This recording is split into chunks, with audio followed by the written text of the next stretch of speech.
Bienvenue sur la chaîne de lesandroid.net pour ce test express de la Huawei Mediapad T5. Pour une tablette d'entrée de gamme, on est assez surpris par le bon niveau de finition, ainsi que par le poids qui n'excède pas 460 grammes. Parmi les inévitables compromis à ce niveau de prix, on regrette l'absence du bouton Home physique habituellement cher à Huawei, et donc l'absence d'un capteur d'empreinte. Il faudra se contenter des classiques boutons Android virtuels intégrés à l'écran.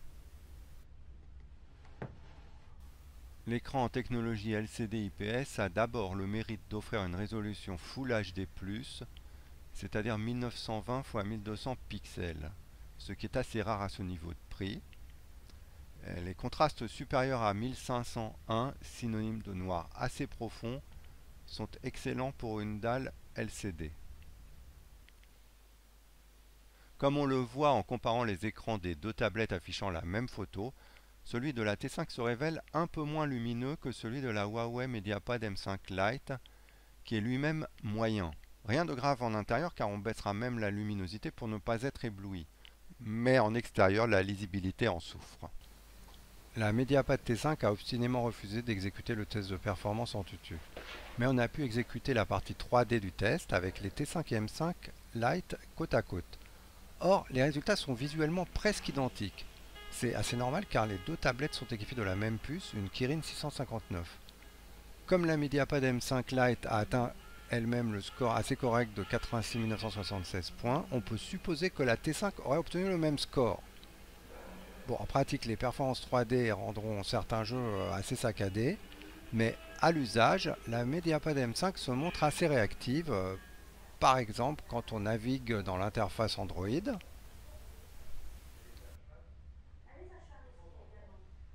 Quand on utilise Google Maps,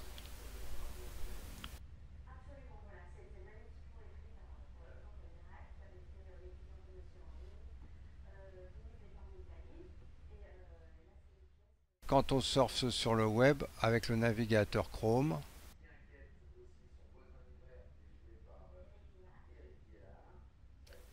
ou quand on visionne une vidéo Full HD.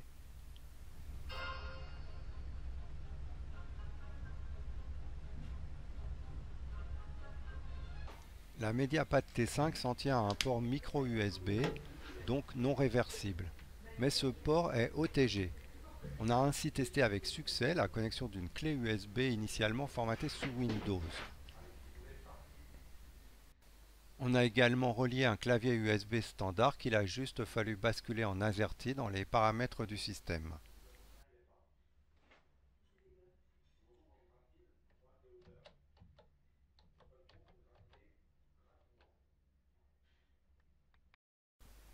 Bien sûr, la Huawei Mediapad T5 n'est pas très puissante, mais elle se montre assez réactive sur la plupart des applications.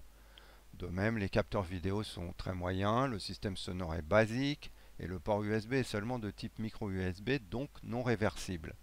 Mais l'intégration d'un écran de 1920 x 1200 pixels dans un produit de ce prix représentait en soi une gageure, d'autant que la finition est soignée et que le poids est contenu.